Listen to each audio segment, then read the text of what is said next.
Hi friends, welcome to my channel. This is foodie blog in Telugu. So మనం ఈరోజు recipe ఏంటండి, బిర్యానీ అండి. Spicy biryani, ప్రతి ఒక్కరికి చాలా ఇష్టమైన బిర్యానీ. సో ఎలా ఈజీ ప్రాసెస్లో నేర్చుకోవాలో చూద్దాం.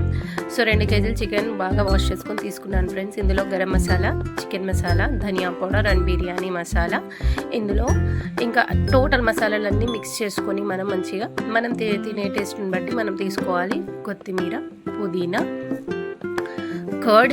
నేను ఒక 1/2 కేజీ కర్డ్ తీసుకున్నాను ఫ్రెండ్స్. ఒక్కరోజు ఉన్న కర్డ్ అయితే కొంచెం పులుపు ఉంటుంది కాబట్టి బిర్యానీకి చాలా బాగుంటుంది. సో నేను ఒక 1/2 కేజీ తీసుకున్నాను అనమాట కర్డ్. లెమన్స్, ఒక 2 లెమన్స్, 2 చాలు ఫ్రెండ్స్, ఎందుకంటే ఎక్కువగా పులుపు ఉండడం వల్ల బిర్యానీ టేస్ట్ అనేది మనకు రాదు. సో 2 లెమన్స్, ఆల్రెడీ కర్డ్ కూడా పుల్లగా ఉంటుంది కాబట్టి 2 లెమన్స్. ఇందులో మళ్ళీ మనం టమాటా ప్యూరీ కూడా యాడ్ చేసుకోవాలి కాబట్టి 2 లెమన్స్ సరిపోతాయి అన్నమాట. సో ఒక 2 లెమన్స్ ఇందులో వేసుకొని ఆ తర్వాత నేను దీంట్లో మనం తినే కారాన్ని, స్పైసీనెస్ని బట్టి కారం యాడ్ చేసుకుంటున్నాను ఫ్రెండ్స్.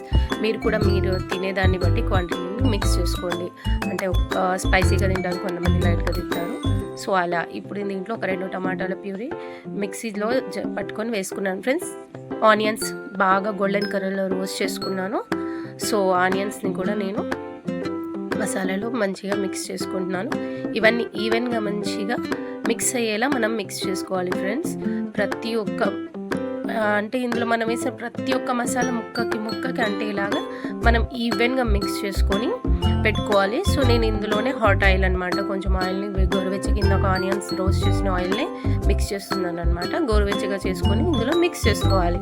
సో అలా చేయడం వల్ల మసాలాలన్నీ ముక్కకి బాగా ఉంటుంది. అంటే మనం చాలా తక్కువ టైంలో చేసే బిర్యానీ కాబట్టి ఇలా చేసుకుంటూ ఉంటే చాలా తొందరగా టేస్టీగా రెడీ అవుతుంది. సో నేను ఇది ఇలాగే తీసుకెళ్ళి పొయ్యి మీద పెట్టేసాను అనమాట. సో ఇది మీడియం ఫ్లేమ్లో పెట్టి ఉడికించుకోవాలి. మనం మధ్యలో కలుపుకుంటూ ఒక 2 మినిట్స్ మధ్యలో కలుపుకుంటూ చూసుకుంటూ మనం రైస్ పెట్టుకుందాం పక్కన. సో రైస్, బిర్యానీ ఆకు, గరం మసాలా, ఇందులో మసాలాలు మిక్స్ చేసుకున్నాను. ఒక 1/2 లెమన్ తీసుకున్నాను అనమాట. కొంచెం ఆయిల్ తీసుకోవడం వల్ల రైస్ పొడిగా ఉంటుంది. ఇలా ఇది కూడా నాకు 90% చికెన్ కూడా కంప్లీట్ అయిపోయింది ఫ్రెండ్స్. చాలా బాగా ఉడికింది. రైస్ కూడా 95% ఉడికించేసుకొని మనం మిక్స్ చేసుకోవాలి. సో అంత మంచిగా మొత్తం కర్రీ అండ్ రైస్ మొత్తం మిక్స్ అయ్యేలాగా మనం మిక్స్ చేసుకోవాలన్నమాట. సో చూడండి, చాలా చూడడానికి ఎంత నోరూరిపోయేలా ఉంది ఫ్రెండ్స్. చూడండి ఎంత పొడిగా అనిపిస్తుందో రైస్ కూడా. సో మనం ప్రతి ఒక్కటి జాగ్రత్తగా చేసుకుంటే చాలా టేస్టీగా వస్తుంది. సో ఎవరైనా చుట్టాలు వచ్చినప్పుడు అప్పటికప్పుడు ఇన్స్టెంట్గా తయారవుతుంది అనమాట. ట్రై చేయండి. చూడండి ఫ్రెండ్స్ ఎంత బాగా రెడీ అయిపోయిందో బిర్యానీ. అండ్ చాలా తక్కువ టైంలో, ఆఫ్టర్నూన్ ఓన్లీ నేను ఒక 1/2 అవర్లో రెడీ చేసేసాను అనమాట. సో ఇలా ట్రై చేయండి. చూడండి ముక్కలు కూడా బాగా ఉడికిపోయాయి, రైస్ కూడా పొడిగా ఉందన్నమాట. సో టేస్ట్ కూడా అంతే ఉంటుంది అని అనుకుంటున్నాను. సో మా పాప తిని చెప్తుందండి ఎలా ఉందో, చూద్దాం తను ఏం చెప్తుందో.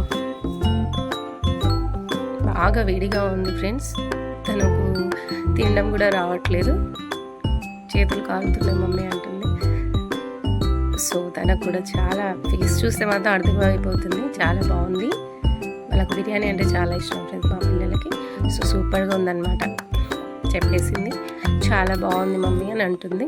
సో మీరు కూడా ఇలాంటి ఈజీ రెసిపీస్ నేను మీకు షేర్ చేస్తాను ఫ్రెండ్స్. మా వీడియోని లైక్ చేయండి, షేర్ చేయండి, సబ్స్క్రైబ్ చేసుకోండి.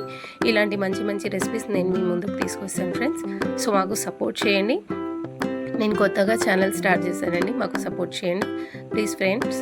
లైక్, షేర్, సబ్స్క్రైబ్ అండ్ ఒక కామెంట్ చేసి ఎలా ఉంది ఏందనేది నాకు కూడా తెలుస్తుంది ఫ్రెండ్స్. కామెంట్ చేయడం మర్చిపోవద్దు. Okay, bye friends.